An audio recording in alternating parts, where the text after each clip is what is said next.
Another example, Stephen Curry. He presently plays in the NBA for the Golden State Warriors.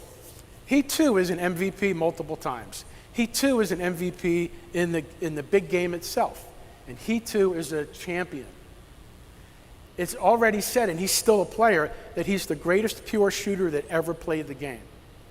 I saw him shoot and score 10 shots in a row from half court.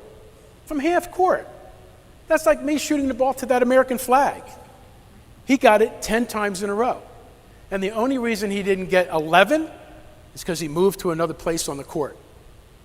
That's all. And he's an unbelievable scorer in the NBA. A surefire Hall of Famer on the first ballot. Because his work ethic is to imagine every possible scenario that he could be facing. They embraced their own self-improvement. They truly, truly embraced what I wrote on the back of my shirt, which is to say to fall in love with preparation.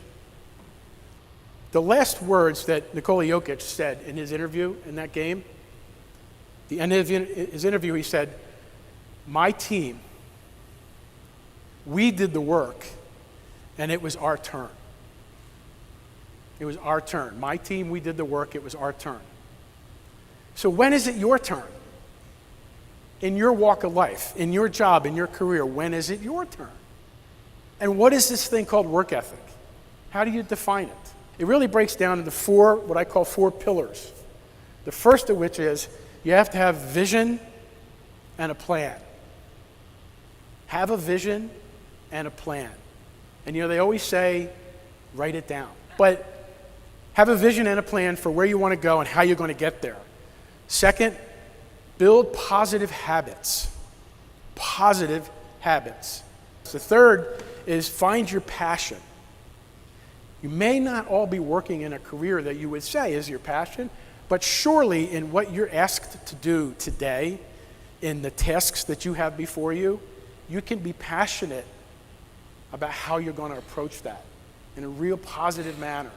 And the last of which is to develop grit. Every one of these athletes built such a stronghold around their talents that they were prepared to perform in the crunch. There's 2 minutes left in the game. Who's going to get the ball? Okay? Same analogy in business. You need to get a proposal out on Friday. You have a sales meeting and you got to get the numbers right. There is something that you have to meet, an expectation. Do you have the grit to be the one that's going to do it?